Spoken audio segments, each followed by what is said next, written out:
Nah. The voicemail came in at 6:47 in the morning on the day of my grandmother's funeral.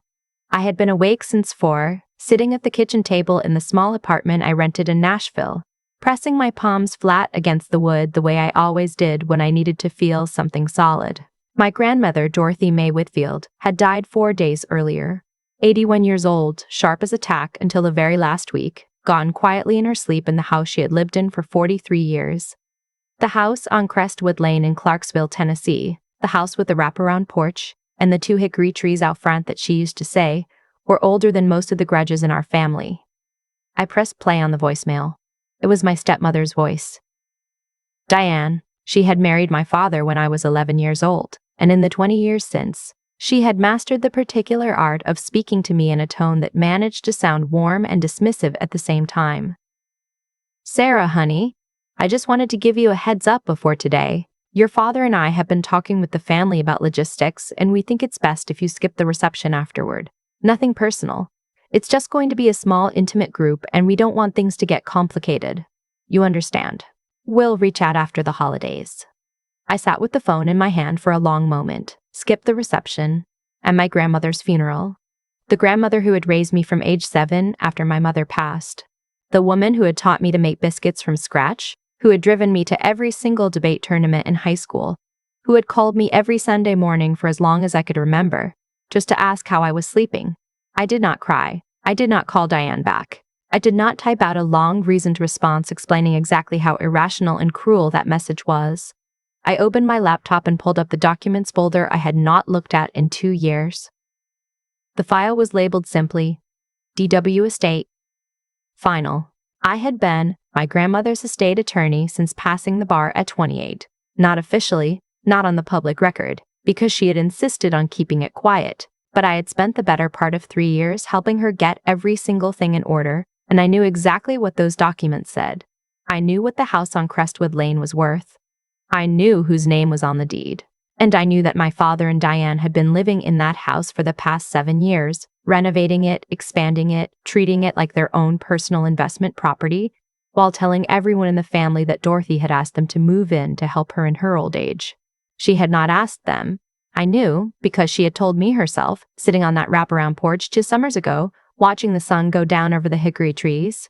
She said your father showed up with boxes and a story about my health, and before I knew it, he had painted the guest room and started talking about equity. I didn't know how to make him leave without a scene, so I called you instead. That was when we had finalized the paperwork. I closed the laptop. I got dressed in the black dress I had ironed the night before. I made a second cup of coffee. And I called my best friend, Renata. Renata Okafor was many things. She was a licensed real estate attorney in Tennessee. She was the kind of woman who kept a binder color-coded by legal category in the back of her car at all times. She was also the only person outside of my grandmother and her notary who knew exactly what was inside that estate file. I had called her 6 months ago when things with my father started escalating, when the renovation permits started showing up in his name, when he had started quietly telling extended family members that the house would be staying in the family, meaning his side of it, meaning the side that had never once written Dorothy Mae Whitfield a birthday card without an ulterior motive attached. Today? Renata said when I told her the plan. After the service, I said, they're having a reception. I'm apparently not invited. So we'll let them get settled and comfortable. There was a pause. How long have you been planning this? Technically, I said, about 3 years. Emotionally, about 20. Renata laughed. It was the kind of laugh that meant she was already reaching for the binder. The funeral service was held at 11, at the same church Dorothy had attended for 40 years. I sat in the 3rd row, alone, and I watched my father give a eulogy that made him sound like the most devoted son-in-law who had ever walked the earth. He talked about the sacrifices he had made moving into the house to care for her. He talked about the renovations as though they were acts of charity rather than acts of occupation. He talked about how much Dorothy had meant to their family. Diane sat in the front row, dabbing at her eyes with a monogrammed handkerchief. My father's sister, my Aunt Claudette, sat 2 rows behind me. At some point during the eulogy, she leaned forward and pressed her hand lightly on my shoulder. She didn't say anything, she just left it there for a moment. Claudette had never liked Diane. She had told me so plainly at a Thanksgiving 7 years ago, and she had never bothered to pretend otherwise. After the service, I walked to my car and drove to the one diner in Clarksville where I knew nobody from my family ever went. And I ordered eggs and coffee, and I sat in a booth for 2 hours going over every single document in that file one more time. Let me tell you something about growing up in my family. My father, Gerald, was not a violent man or a loud man. He was something more insidious than either of those things. He was a man who operated entirely through the slow drip of assumption. He assumed that what was his, and that what was someone else's was also eventually his, if he waited long enough and made himself comfortable enough in it. He had done it with my mother's life insurance after she died. He had done it with my college fund until my grandmother stepped in. He had done it with every situation where something of value was nearby and unguarded, not through aggression, but through patience and proximity and the particular kind of entitlement that comes from never once being held accountable for anything. Diane was not the cause of this, but she was the accelerant. She had moved into that house with 2 adult sons from her first marriage, my stepbrothers Derek and Paul, who were 34 and 31 now, and who had treated the renovation of Dorothy's house like a personal business venture. Derek had installed a home gym in what used to be Dorothy's sewing room. Paul had converted the detached garage into what he called a studio apartment and had been renting it out on a short-term rental app for the past 3 years, pocketing the income, never mentioning it to anyone.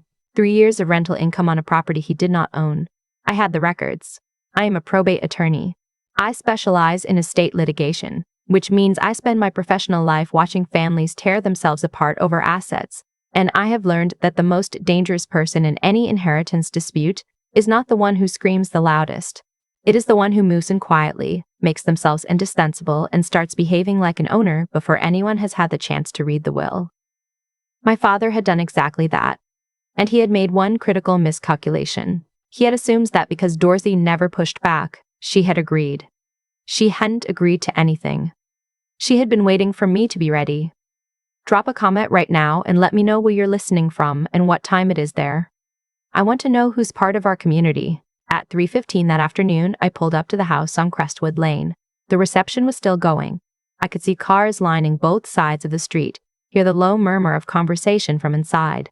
Someone had hung a sign on the porch post that said "In loving memory" in a scrolled font, but underneath it were 2 potted topiaries that I had never seen before that looked like they had come from a home decor catalog and cost more than my grandmother had ever spent on plants in her entire life. I parked across the street, and I called Renata. "I'm 2 minutes out," she said. "They have a caterer," I said. "Of course they do. The garage has a keypad lock on it now." "New installation." Renata was quiet for a moment. "Paul," I confirmed.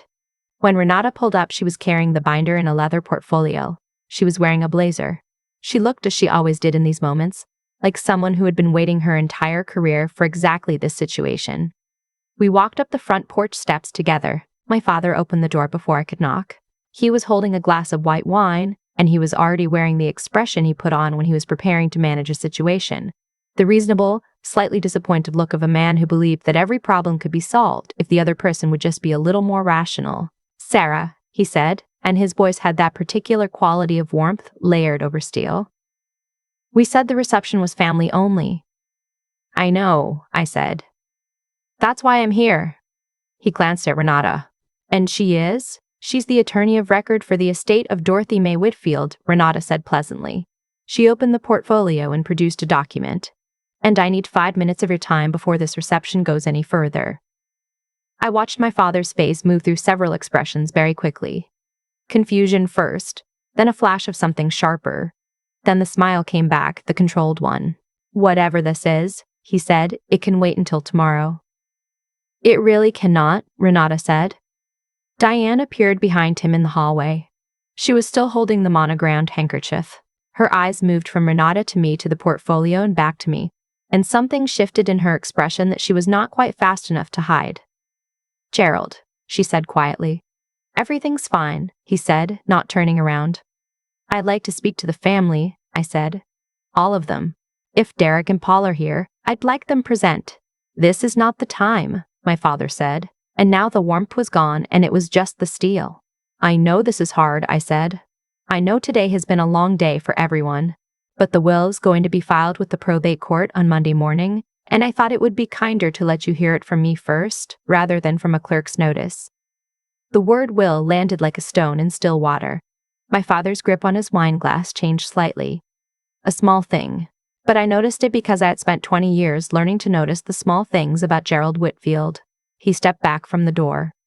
The living room had been rearranged. The furniture my grandmother had owned for 30 years, the floral sofa, the dark wood end tables, the shelf of ceramic birds she had collected from every state she had ever visited, had been pushed to the edges of the room or removed entirely, replaced with a cleaner, more modern arrangement that looked nothing like Dorothy and everything like a staging job. A large framed photograph of Diane and my father had been placed on the mantel where my grandmother's clock used to be.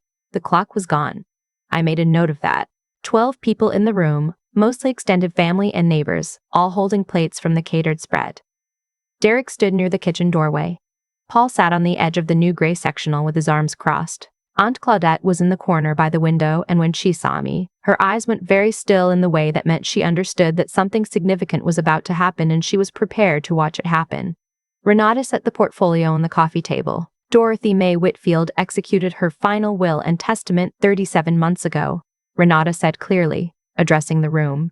The document was notarized by a certified notary in Clarksville and witnessed by 2 individuals with no familial connection to the estate. Copies were filed with a private document retention service and are being submitted to the county probate court this coming Monday. We have a will, my father said immediately. Dorothy gave us a will years ago.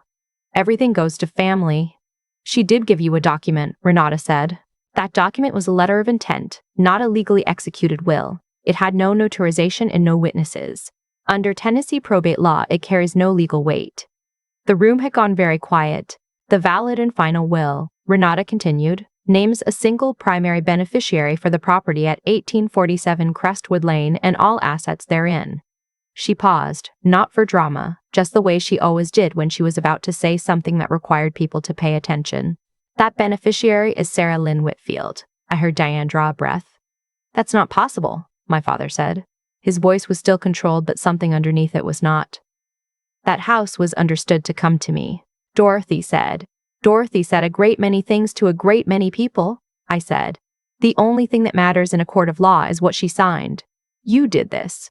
He turned to me and the reasonable expression was gone completely now.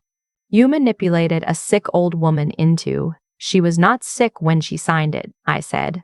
She was 81 years old, in full cognitive capacity, with a physician's letter confirming exactly that, attached as an exhibit to the will. She made this decision 3 years ago. She made it because she wanted to, and she made it knowing full well that I would be standing in this room having exactly this conversation. Paul stood up from the sectional. What about the garage? His voice came out louder than he probably intended. The garage, Renata said, opening the binder to a tabbed section, is part of the property. Any rental income derived from the property from the date of Dorothy's residency through the date of transfer will be subject to an accounting. We have accessed 3 years of records from the rental platform under which the garage unit was listed. She looked at Paul directly. You'll be receiving a formal demand letter next week. Paul sat back down. This is a scam, Diane said. Her voice had gone thin and high. Gerald, this is a scam. She's been planning this for years. She never liked me. She never wanted us here. Diane. My father said her name like a door closing. Aunt Claudette set her plate down on the windowsill. I watched her fold her hands in her lap, and I watched the expression on her face, and it was not surprise. It was recognition. What about our renovations? Derek asked. He had come into the room fully now, arms crossed. We put money into this house. Real money. You can't just improvements made to a property without a legal ownership interest or a documented improvement agreement, Renata said, do not constitute a claim against the property. If you have receipts and wish to pursue a separate civil claim for unjust enrichment, that is your right. I'd suggest consulting an attorney. She said that last part without any expression at all. My father sat down on one of the new gray chairs he had picked out for a house that was not his. He sat down slowly, the way people sit when something that was holding them up has just been removed. He set his wine glass on the table, he looked at me, and I looked at him, and I waited to feel something complicated. Guilt, maybe. Or grief for the version of him I had needed him to be when I was 7 years old, and my mother had just died, and he was all I had left. What I felt was much simpler than that. I felt the truth of a thing finally landing where it belonged. She loved you, I said. Because it was true, and because I needed him to hear it from me. She did. She talked about you every time I saw her. She wanted things to be different, but she was not willing to leave her home to someone who treated the people inside it like resources to be managed. I paused. She was more clear-eyed about you than either of us wanted to admit. My father said nothing. The guests had set down their plates. Two of Dorothy's neighbors, women who had known her for decades, were watching with an expression that was not shock so much as the quiet confirmation of something they had suspected for a long time. What happened next took about 40 minutes and was remarkably undramatic, which I had not expected but which in retrospect made complete sense. My father was not a man who broke down or made scenes. He was a man who went quiet and began calculating. He asked 3 questions about the legal timeline. He asked whether the renovation receipts could be compiled for a potential claim. He asked whether any portion of the document could be contested. Renata answered all 3 questions honestly and without editorializing. Diane did not say another word. She picked up her handkerchief from the arm of the chair and walked into the kitchen, and I heard the back door open and close. Paul left without speaking to anyone. Derek stayed long enough to take photos of the renovations on his phone, presumably for the civil claim he was already building in his head, and then he left too. Aunt Claudette was the last person to come speak to me. She put both hands on my face the way older women in our family did when they had something serious to say. She smelled like the same perfume she had worn my entire life. "Your grandmother told me," she said. "A while ago. She told me what she was doing, and she told me why." "I know," I said. "She was proud of you."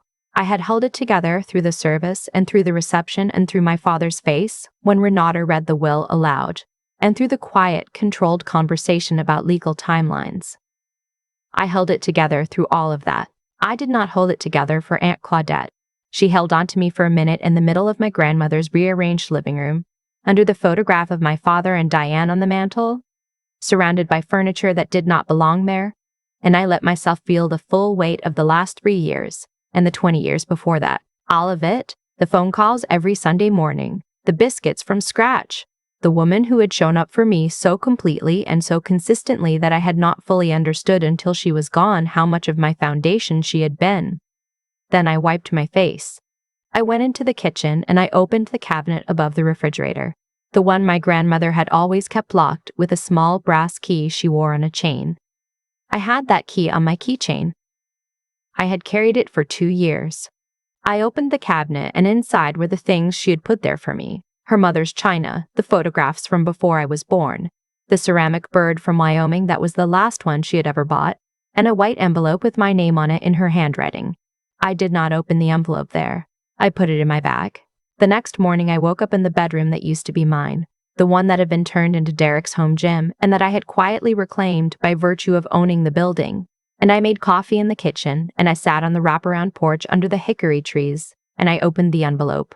It was 2 pages, handwritten, dated about 2 weeks before she died. I am not going to share what she wrote because it was mine and it was private, and there are some things that do not need to be made into a lesson for anyone else. But I will tell you that she had known exactly what she was doing. She had thought about it for a long time. She had weighed it carefully the way she weighed every serious decision, and she had made her peace with it. She wrote one line near the end that I have read enough times now that I could recite it without looking. She said, "I am not leaving you the house because you need it. I am leaving it to you because you are the only one who ever understood that a home is not an investment. It is a decision about who you are willing to be accountable to." My father called 3 times over the following week. I let the calls go to voicemail. The messages were short and controlled, the way he always was, mentioning documentation and legal options and hoping we could resolve things like adults. On the 4th call, he mentioned that this would have consequences for our relationship. I saved all 4 voicemails as audio files, attached them to a folder in the estate documentation drive, and did not respond. Paul's demand letter went out 10 days after the funeral. He retained an attorney who sent a response letter claiming the rental income had been an informal arrangement with Dorothy's knowledge and consent. We had a text message from Dorothy's own phone, sent to Renata's number 2 years prior, that said simply, "He is keeping the rental money and I did not agree to this and I want it documented." His attorney did not send a second letter. Derek filed no claim. Whether he thought better of it or simply could not locate adequate documentation, I did not know and did not spend time wondering about. The photograph of my father and Diane came down off the mantel on the morning I took possession of the house officially. I put my grandmother's clock back in its place. It still worked. It had been in a box in the hall closet, wrapped in a kitchen towel, as though someone had packed it away expecting it would not be missed. It had been missed by exactly one person who was not in a position to say so at the time. Claudette came over for dinner 3 weeks after the funeral. I made biscuits from scratch, from the recipe card in my grandmother's handwriting that I found tucked inside the cookbook. They were not as good as Dorothy's. They were close. I am still working on it.